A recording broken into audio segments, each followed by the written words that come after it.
Welcome to USA Global TV and Radio, where our mission is to provide education, entertainment, hope, and inspiration.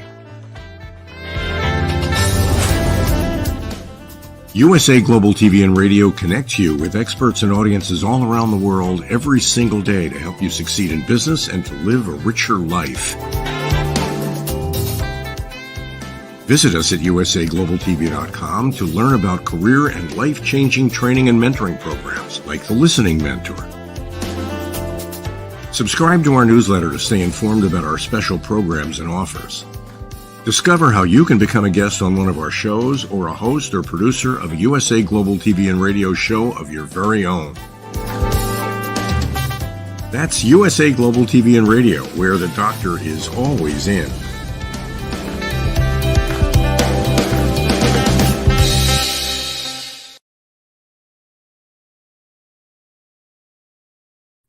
Hello and welcome. Good morning, good afternoon, good evening, wherever you are in the world. This is USA Global TV and Radio. I'm Dr. Jacalyn Kerbeck, and our show today is Global Adventures. This is a very exciting show because the star of our show, JENETTA Barry, is always bringing such amazing guests and information and taking us to places around the world where I personally have never been and can't wait to learn more about. So we have a special guest who is joining us in the middle of the night, which is just so heartwarming that somebody has that kind of commitment and dedication to bringing education to our viewers and our listeners. So let's get started with the show. Let's welcome JENETTA Barry. Hello. Oh, thank you, Dr. Jacalyn. Hello, and welcome to our viewers and listeners to, on a very biased level, my most favorite show that I co-host on USA Global TV. My heart's very deeply into this show. For me, it's so inspiring. Well, I didn't know that, JENETTA. That's great. That's fantastic. Yeah. I love this show also. And you saw my complete shock when our guest backstage just shared it's 2 a.m. there in Australia. I just can't say enough about how much it means that people come here all hours of the day and night to share their passion and their joy. So well done to you for bringing Deon to the platform. So I'd love for you to share a little bit of background about yourself and your connection and passion about global adventures. Well, yes, I'm here in this show because I was born and grew up in Africa, and for the majority of my life in East Africa, in Kenya, to be specific. And I've just seen over the years, there have been many times where I found myself on an adventure that I didn't even necessarily plan for. And they're heart-opening when they happen like that, or you go on one and they turn out to be so much more deeply meaningful and spiritual and have nothing to do with going on to an itinerary that's organized by a travel agent. It can be so heart-opening and heartwarming. And that's why Dr. Jacalyn and I set up this show, because this isn't a travel show.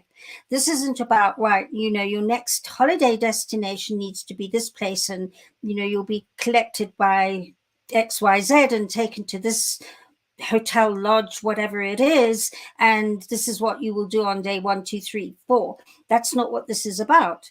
This is about people experiencing deep, meaningful happenings on their travels, where they've gone to places that have left them profoundly changed and with huge insight they thought they never had before.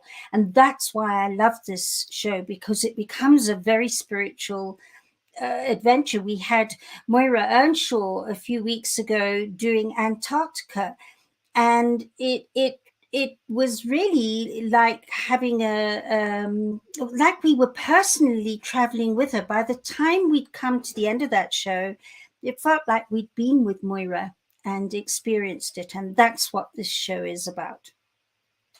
Yes, I totally agree with you. It is like we are in the suitcase, so to speak, and we're being trip with them. So I'm especially excited to hear more about what Deon's going to share in the specific part of the world that he is so fond of. So how did you two connect? Oh, wow. Well, our connection is beyond special. Deon and my son Neil are really besties, you could say. They've worked very closely together for many, many years now in different reserves and game reserves, and in the same companies. And for a while, I know Deon was very specially mentoring Neil, my son, and their connection is deep. And now, Dr. Jacalyn, you might remember we had Ashley, Neil's wife, on the show not so long ago. And Ashley works with Deon now. And although Deon is now based in Australia, although originally from South Africa, he and Ashley book these most exotic, fantastic safaris for people all over Africa. And Deon's knowledge of all these places is extensive and insightful. And, you know, you can see with all that he does that he works from the heart. And it's shown up. You know, he spent 15 years managing safari lodges and camps in remote destinations of Botswana and South Africa. And it's during this time that he spent in Africa that he achieved a number of notable career highlights. He was on TV in 2011 in South Africa in a program known as Pasella, which is a very highly regarded and maximum audience rated television program. And the entire slot was dedicated to his wildlife photography, which I'm going to share with you now. It blows me out the water whenever I see Deon's work. He is an artist of note. And then he's been on Discovery in 2012. And his photography has been highlighted there. And then Hospitality 2013 under Deon's leadership, and together with his devoted team, the Mombo camp in Botswana and Little Mombo, they're two camps that are attached to each other, were nominated and ranked #1 on the Travel and Leisure 2013 World's Best Awards and list of top 100 hotels. And that shines through with Deon. And so it is with such an honor and pleasure that I share today Deon's expertise and insight. And today he's going to take us through the Kalahari with the Khoisan. So Dr. Jacalyn, I'd love you to bring up our Deon first of all. So welcome, Deon. Welcome. Welcome, Deon. Good day, everybody. How you all doing?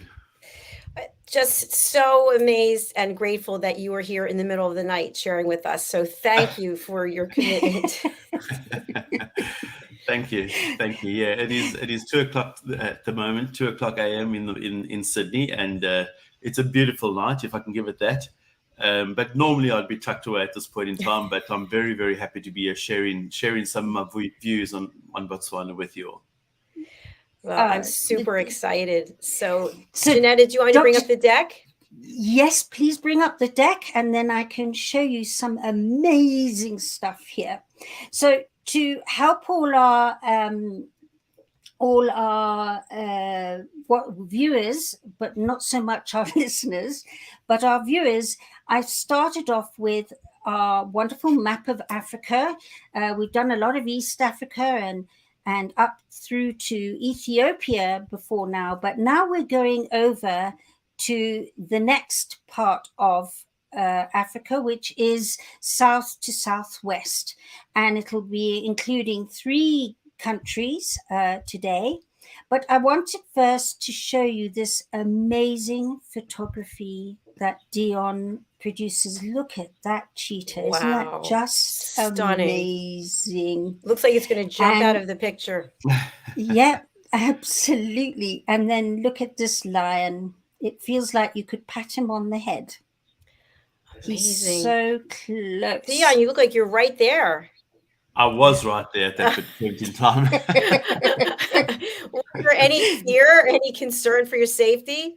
There was a lot of fear, but the moment was happening. There was no turning back, and I didn't quite expect the lion to turn around, and actually it almost looked like he was going to pounce on me, but I managed to snap off about 2 or 3 photos, and I went on my way and left him be. It was a beautiful moment, and interestingly enough, I was actually with Neil at that point in time, and he was my backup. I'm not quite sure what Neil was going to do, and Neil is Jeanetta's son, right? Yeah. I'm not quite sure what he was going to do, but yeah, it was a beautiful moment, and that's one of my treasured photos. Which it's Stunning. I haven't shared with too many people actually, but it was a beautiful moment. Oh, wow. I'm so glad we get first, Yes. or one of the first shares, because it just, as I say, it blew me away when I got all these photos from you. Of course, this is very close to my heart because rainbows mean a lot in my life. So yeah, I mean, just look at that double rainbow. Wow. And Unbelievable. wow, just beautiful photography. And look at these painted wolves. They're Incredible. fabulous. I mean, again, you're right there, Right Deon. there. Yeah. Were It looks on like your were you stomach? lying on the ground or sitting on the ground? Yeah. I was actually lying on the ground behind my vehicle at that point in time, and these are 2 young animals. They're sub-adults, and as you can see on the very front dog, it's actually got red on its face. They were just returning from having their morning feed, which in Africa we call a kill because that's obviously how they eat. They're meat eaters. And they were unperturbed by my presence. And as I say, I was lying behind my vehicle, shooting from underneath my vehicle. And I captured these 2 young dogs as they were returning to the rest of the pack. It was a lovely moment. And this was actually at Mombo Camp, the very camp that Jeanetta spoke of, where we won Best Hotel with Travel and Leisure. So the wild dog populations around there are exceptionally good. And these, of course, are highly, highly endangered animals, where there's probably 4,000 or 5,000 left in the world. And to capture them in the wild is a true privilege. Absolutely And you know, amazing. Dr. Jacalyn, that is an island in the middle of the Okavango Delta. So people get flown in to stay in Mombo Camp, and kind of like Fortune 500 people go to Mombo. It's an experience that is just indescribable. So to get What an these honor to caught have on these Mombo. pictures. Amazing. Look at this one. Wow. Oh my goodness. So beautiful. So when you go into some of these wilderness areas, what I always found amazing is if your wildlife, in such as this lion, if they are so relaxed, and they will come and lie down next to your vehicle, next to your safari vehicle, which is an open Land Rover or open Land Cruiser, and they actually allow you to photograph them at close quarters. It often shows the responsibility and the maturity of the guides, of the safari guides in the area, because also that there's no hunting and that there hasn't been hunting in the area for a long time, because the animals are responsive to you, but not in a bad way. They accept you and they accept your presence and they allow you to take such amazing photos. So this is a reflection of an area that's really well managed and a great conservation ethic amongst the safari staff that work in the area. It looks like there's a little love in his or her eyes. Her eyes. Her eyes. Will be. Incredible. What is it So that will look at trigger? this. Oh, sorry, just a quick question. What is it, Deon, that would trigger the animal to go from that to attack mode? It's distance. Actually, there's a certain distance where you can get to an animal quite close, and when you invade that animal's space, there's a decision that happens in their primitive mind, if I can say it like that, and that's either fight mode or flight mode. So your animal either chooses to attack and fight as such, or chooses to run away. And quite often, and this is the interesting part, not many people know this, but quite often the animal would rather run than fight. So it's flight as opposed to fight. But it's purely based upon that distance, where you push your boundaries on getting too close to the animals. So often we would allow the animals to come to us, and that takes a lot of time, a lot of patience, a lot of resilience, sitting in the bush and just waiting for your moment to come, where you can actually reflect what's happening around you within your photography. Amazing. Thanks for sharing that. And look at that one. Wow. That has to be one of my favorite moments of all time. I was actually doing a photo shoot on that afternoon of a sleep out hide, a hut in the bush that the safari camp had created to actually go and sleep in the bush at night. And in the distance, we could see these elephants crossing over this lagoon called Zib Lagoon. And this is in northern Botswana. And the sunset was just magnificent. And we jumped on a boat, and we left the photo shoot. We left everything as it was, and we jumped on a boat and shot out into the middle of the lagoon. And we parked once again in a safe distance that we didn't cause the animals to either get aggressive with us or run away, or in this case, swim away from us. And the animals acted naturally. And this elephant was just having a ball of a time in the African sunset. And I managed to click off a few shots. And this has actually become one of my all-time favorite shots. That's almost synonymous with Safari Guru, our company, because it's the face of our company. It's the very first image you see on our website. And yeah, this African elephant at Zib Lagoon in northern Botswana. It was a delightful moment. Amazing. And I love the colors of the sky and reflecting on the water as well. It's a moment in photography that you cannot plan. It's one of those moments that just it's split seconds. It probably lasted about 10 seconds, and you needed the animal to do something. And in my case, I was so lucky. This animal came up and took a massive gulp of air, trunk up, which is a sign of happiness in many cases, and even in some cultures with elephants, trunk up, and and getting the shot. Well, then there's some technical skills involved, and for me, I thank my lucky stars. It all came together. Well done. Thank you. Wow. So gorgeous. Quite something.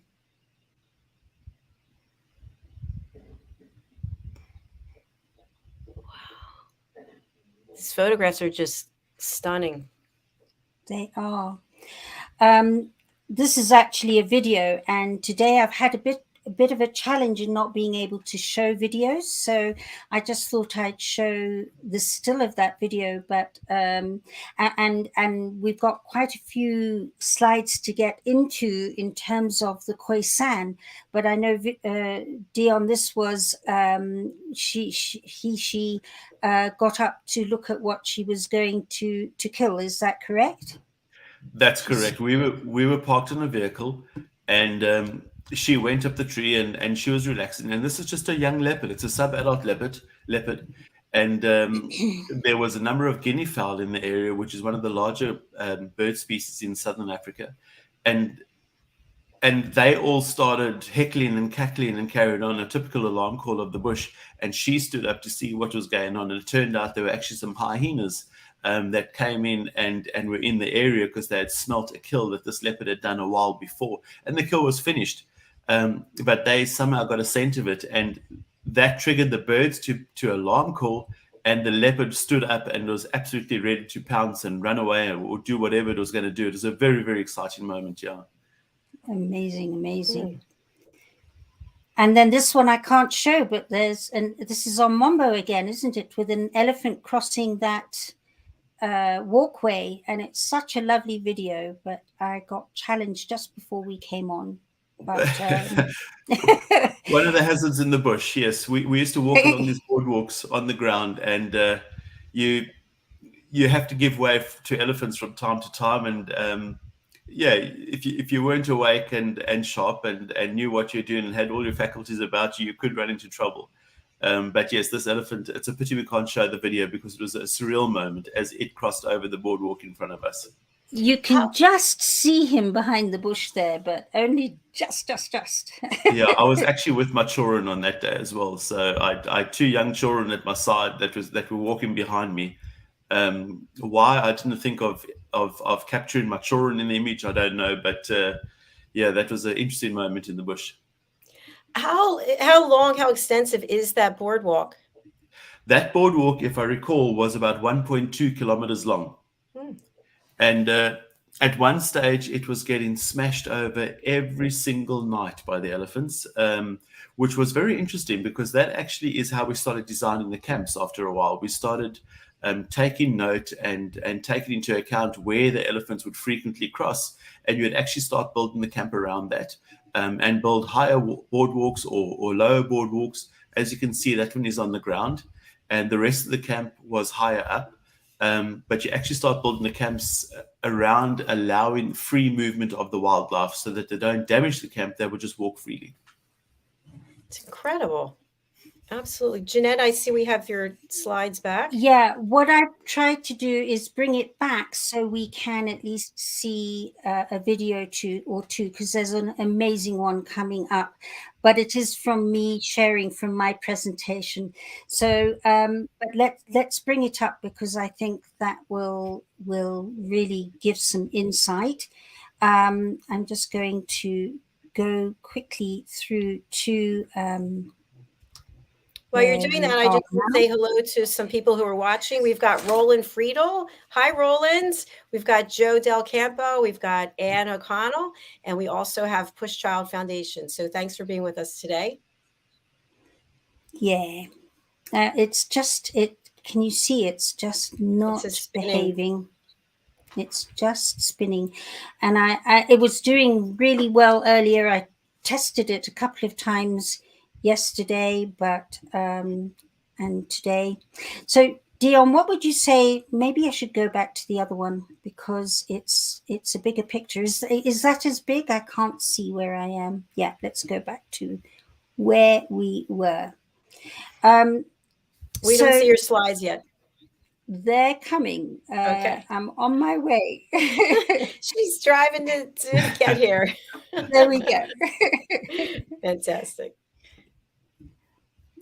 Okay, so there we go. There we go. Right. So Deon, these butterflies. Yeah, this is actually an image I took in the central Kalahari, actually, which is one of my favorite destinations on Earth. And it was after a magnificent rainfall, and the Kalahari as such is a desert. And so rainfall is a blessing in the area. It's not often you receive such, you can see the ground's actually wet, but it's not often you would receive such a drenching. And the rainfall brought out everything in its magnificence, including these butterflies, which were coming down to the road. You can almost see another patch of butterflies in the background on the right-hand side. And there's 5 or 6 different species inside there, and they were all collected on the ground in certain spots. And I presume sucking up nutrients out of the ground, different chemicals, potassium and sodium. And it was absolutely amazing. And while I was in a rush to get to my next destination, I couldn't help but take some time, lie down with them, and just enjoy the activity around me. And that's the image I caught in that day. And that image I took about probably 15 years ago. It was an amazing moment. It's incredible. You wonder how the butterflies know to come down to the ground that there's nutrients there. I mean, I wouldn't know that. Well, we've become accustomed to going to the pharmacy and buying the nutrients and the various items that we need. In wildlife world, yes, they learn where the pharmacy is as well, I suppose, and they'll return. And through generations, through in the case of mammals, through and certain reptiles, through generations, they will actually learn from each other and then continue on those migration routes to get back to the areas of a food source or a nutritional source, and they'll keep utilizing that area. And Deon, it's incredible when you think about birds. I'll be out for a walk and you'll see all these birds together. Then they switch and they go another way. And they're all together. I'm thinking, they're like, hey, follow me, man. We're going this way. Like, how do they do it? Isn't it amazing? And that goes, it's interesting you say that, Dr. Jacalyn, because that goes back to what we said earlier about flight or fright. And every single animal has its space. It's got its little boundary, if I can call it that. And this is how that pattern works. When all these birds come together and one little bird flies left and all the other birds have got their little boundary of what is acceptable on being close to the bird next to it. And as such, each bird slowly moves to the left because of that one bird who changed direction. And then they'll all go through to the left, holding their little personal space, and then they'll all go to the right. And that's how those patterns are formed. And it's absolutely amazing to watch. It certainly is. Thanks for sharing that. You know, we're practically using the program up on these photos because they're so magnificent, but we've got the pièce de résistance. So I'm going to say, let's just explain this and go on to the next one, because the Khoisan are sitting waiting for us. So this was also a moment in the Central Kalahari where all these doves would come down every single morning and drink at a waterhole in front of a safari camp there called the Central Kalahari camp. And the jackal used to actually sit on the side patiently, like dogs as we know them, and wait for their moment and wait until all the birds would relax and then go in and so fierceful. And sometimes they'd get lucky enough to catch one bird, and that was their mouthful of food. And that particular jackal we sat with for a few hours that morning, and he was trying over and over and over. And I think he eventually got 2 or 3 birds. But just watching the response of the flock in front of him against the golden sunlight, you know, could you find a better way to spend a morning? Absolutely not. Gorgeous. And very quickly with this one, I'm going to step in here because I think this is an amazing thing. I mean, that's the lechwe in Botswana, in the Delta, and their hooves are backwards. The evolution of time has made their hooves go backwards so that they can wade through the water. Am I correct, Deon? Yeah, they've got splayed hooves. So they actually are water species, often found around the water points, and they'll readily take to moving through water courses to actually avoid their prey. They're very, very well adapted to live in that environment and only live in certain areas within Botswana, as well as Zambia and 1 or 2 other areas. But yeah, they're very, very well adapted to live in the water areas, which is interesting because the Okavango Delta, as such, is actually falls within the Kalahari. So it's actually an oasis within a desertified area. It's the Kalahari sands stretch for hundreds of kilometers, and the species is actually adapted to live within the water courses of that area. So a truly remarkable species, and a very important species in the nutritional food chain. So yeah, wonderful species to photograph. I have a lot of questions, but I'm keeping them to myself. We will have to have Deon back. But ladies and gentlemen, for our viewers, we now bring you to the section of our presentation today, which is to introduce you to Deon's children. And Deon, again, a brief overview, so because the Khoisan are now standing on one leg waiting for us. But would you like to introduce us to your precious 2 little beings? I would love to. So the 2 that you've seen in front of you there today, that is KB, which is short for Cabello, and Jade. They were very, very fortunate to spend the early years of their lives hopping in and out of safari camps in Botswana, and also for Cabello a lot in South Africa. And they literally grew up. I mean, all grew up. KB is now 12 and Jade is 9. But their first half of their life that they've spent on the planet already, they spent in the Okavango and in the wilderness of Africa. That's at a picnic we were having one day, and that's Jade. They'd been playing in the water, and often they would not even take notice of the wildlife passing around them because they were so accustomed to it. And I happened to be sitting there having my morning coffee, and I watched Jade interacting with these elephants. And this is at a safari camp that actually has some orphaned elephants that have collected in the camp, and they look after. And Jade was interacting with them and just living their lives. What a beautiful life it was. And I still take them back as much as I can. That's Again, I have more questions, but zip. We need an hour and a half for this show. You do know this. So that's a dung beetle that KB's looking at, and he's rolling the dung along with his back legs. But again, we'll get Deon back sooner than later we'll get some more photos and really go in depth into the ecosystem and all the amazing knowledge he has.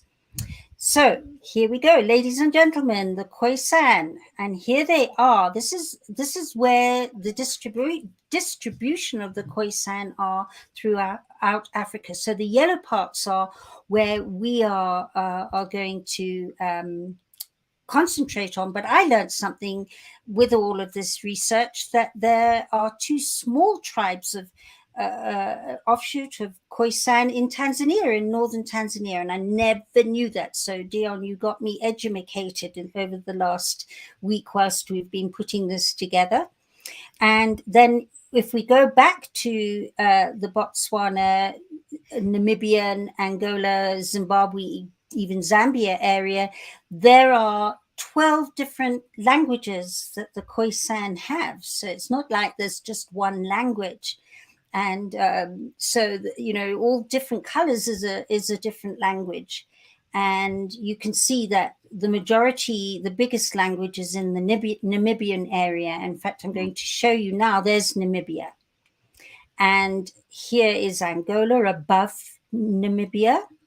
And there's Botswana. So we're concentrating mostly on Botswana today, but the Khoisan goes into those three countries and even to the north of Botswana, into Zambia, and a bit into South Africa as well, and Zimbabwe. So, and they are, well, I'm going to leave it up to the expert to explain to you.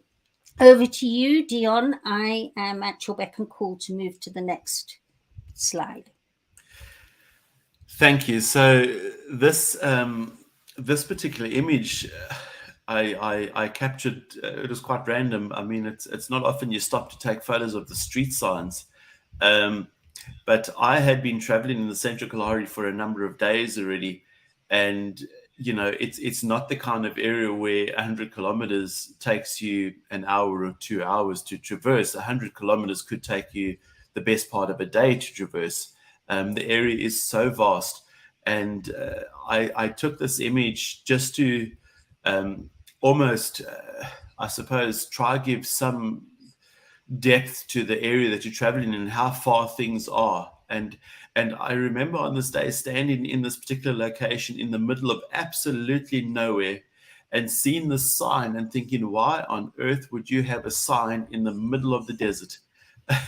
and as you can see, Kade, at the bottom there, XADE, which is very much a sand type word.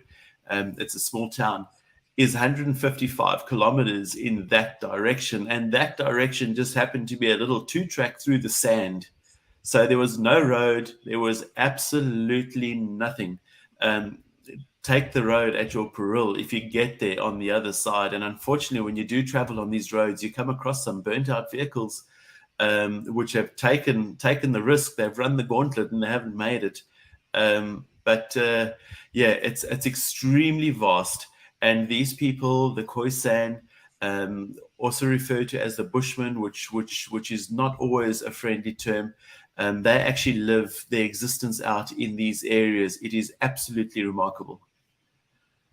And they're really, they are the original peoples of that land. They go back, how many, what would you say, thousands of years? Thousands of years. I do not think mankind, as we are quite accustomed to in our third world, where we would not be able to survive in this area. The Khoisan have seeked out their very existence in this area, and that's where they are. And I was actually interested now to learn from you, JENETTA, that there are two small tribes as such in Tanzania, but these people, the Khoisan, have literally etched out their livelihood, and they've found a way to survive within this desert. And it's a humble existence. You know, they are smaller type people. That's me, with this little family I used to interact with, and they don't require much at all. You know, their food source is literally what's on their land. That's my wife, and she was introducing my children to them. So humble, so much fun, so much life in them, and so many life skills that I'm sad to say that we have forgotten. That is what holds these people together and keeps them alive.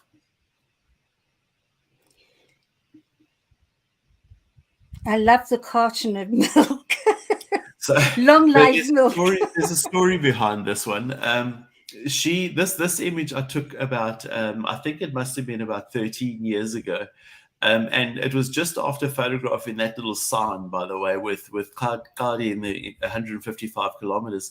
And I came across this little dwelling, and we had been on the road for a few days out there camping and just doing our things and finding rogue animals and photographing them. And this lady we came across in the middle of absolutely nowhere, and that's her little dwelling behind her. And she allowed me to take a photograph, and I shared with her. I didn't have much to share with her, and of course, most of my possessions in life had no meaning to her.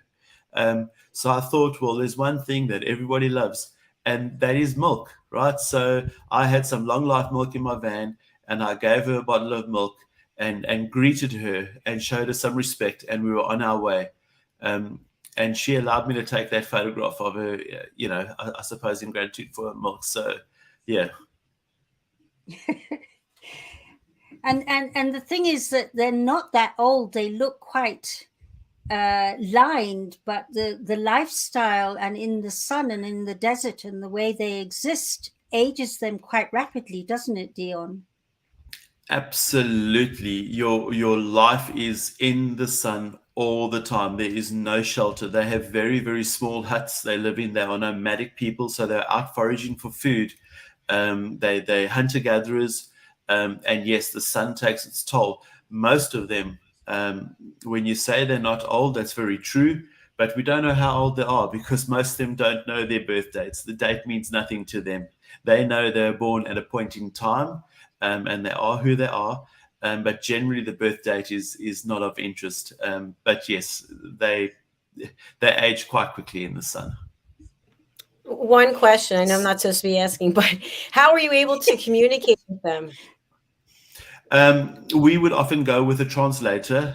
This particular family we actually brought into the safari camp, and we allowed them to educate our guests on their lifestyle, which was amazing because you know, their existence is not based upon employment as such. They seek an existence in the bush as a hunter-gatherer.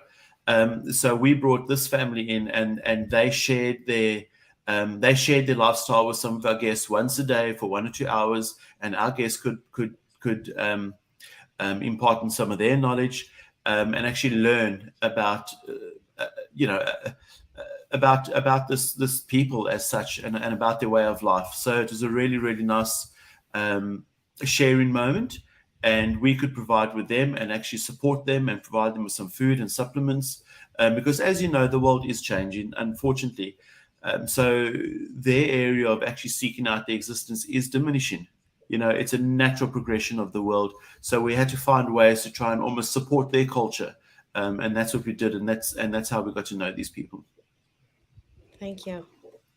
So, Deon, this is a series of, I think, 3 photos as they're preparing this melon, and then there's a very special way of squeezing juice out of fruits and berries and things like that through the thumb, over the thumb and into the mouth.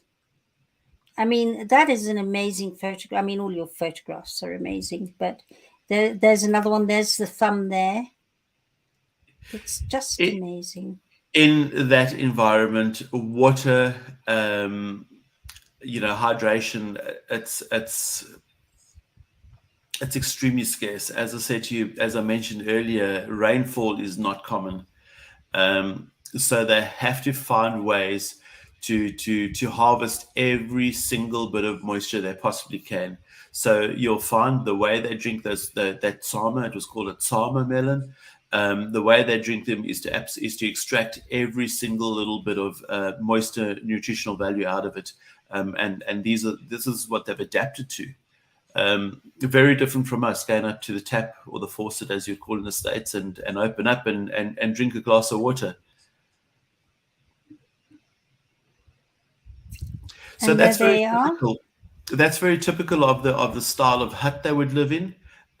These are the guys that set up a small camp close to our safari lodge, but it is very typical of how they would actually live in the wild, where they would collect things and then they go out, as I say, hunt together and bring back their food items and actually sit around the fire, play games, talk about the day, share stories of the past, and actually pass the knowledge through the family. And that's how they would sit and eat.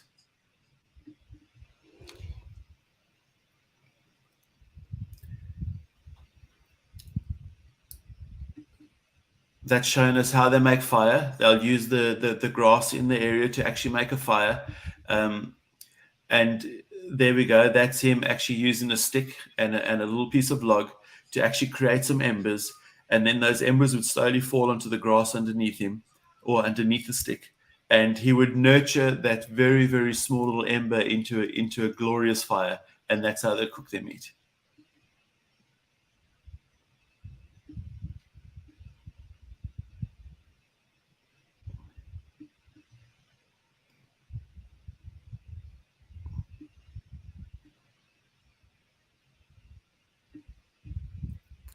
Preparing the meals as a family, digging out certain species. They would eat from tubers, potatoes under the ground, to those tsama melons above the ground. It would be insects, and then every now and then they'd be lucky enough to actually catch an animal and actually get some meat sustenance from that. Scorpions are a major part of their diet. They would always, when they see scorpion holes, dig them out, and absolutely no problem eating them. I mean, look at that photograph. Amazing. It is. Absolutely. It makes me want to run, though. It makes me want to go run and hide. So, Dr. Jacalyn, what I did at the end, because how I had presented this was I was going to quickly show Deon's initial photos so we could spend more time here. But it's very evident and clear that needed to be hijacked because the subject is so amazing. But these are the pictures of KB and Jade with the Bushmen. And I think they're fairly self-explanatory. Are those dik-dik horns, Deon? I think they are young springbok horns. Okay. Yeah, probably from a young springbok or a steenbok. Well, there's another small little species called a steenbok. Wow, amazing. Look at KB looking behind going, look what I'm doing. And then saying, Jade, come. Adorable. Amazing. And then wow. Look at that one. Look at that. That's priceless.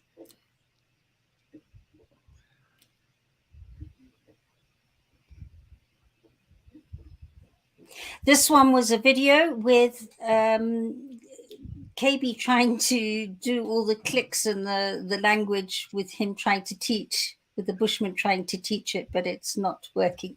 So here we go. On that day, JENETTA, I must say, I was very, very fortunate to take my children into the bush regularly and to this particular spot regularly. So KB became quite familiar. He's a very outspoken young man. And he became quite familiar with the family. And that day, they actually gave him a Bushman name, and his Bushman name was Kara, and Kara means slim. So they bestowed his Bushman name onto him that day, and that was the glorious moment where they actually handed over and talking to him in their language and giving him his name. Amazing. I'm Incredible. Just so sorry they're not playing. I will sort this out. unless this does it quickly. No, it's taking We'll have too to long. have a follow-up to this show at a different time Yes. when Deon doesn't have to get up in the middle of the night. But then, JENETTA, you'll have to get up in the middle of the night. Probably. Or you. How about Or me, somebody. No, not me, please. No, I'm kidding. Wow, Oh, that Deon, was thank you. incredible. I'm glad you enjoyed it. It's even though it's 2:00 in the morning, it's wonderful going down memory lane and looking at all those images. We don't take enough time to look at the journey we've traveled and the path we've come along. And I've been very, very fortunate to actually share that with my children and my family. Something that's so dear to me, and yes, now share it with you guys. Thank you, Deon. I just feel filled with joy, actually, and a list of questions. I did keep my mouth closed, but I want to have you back as soon as possible so we can actually go through some of these pictures. Let's find a time for a full hour if we can, JENETTA. Yeah, absolutely.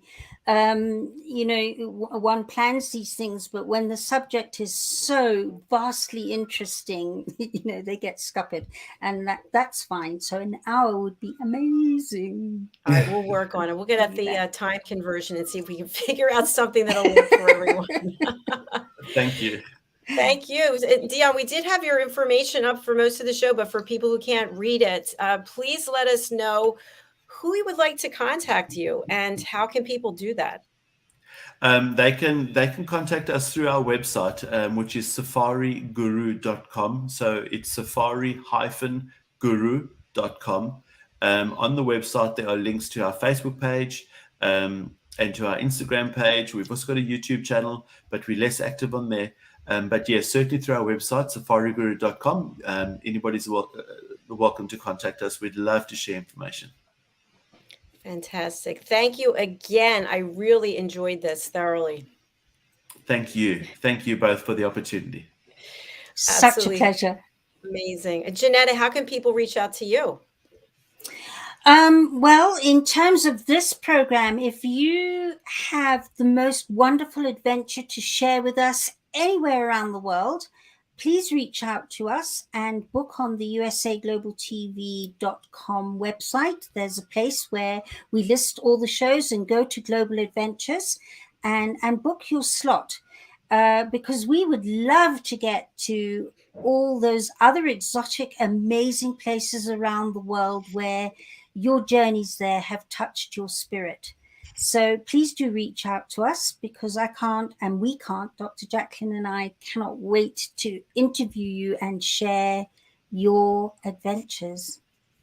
For sure. And especially since I'm behind this green screen day and night, I love to see other parts of the world. That's fantastic. So we'll be signing off for now. Our next show is coming up. It's the United Kingdom News and Culture. So please do stay with us. Deon, get some sleep, because we want you back as soon as possible. Thank you. Thank you. Have a lovely day. Thanks. You too. Bye, everyone. We'll see you again soon. Bye-bye. Bye-bye.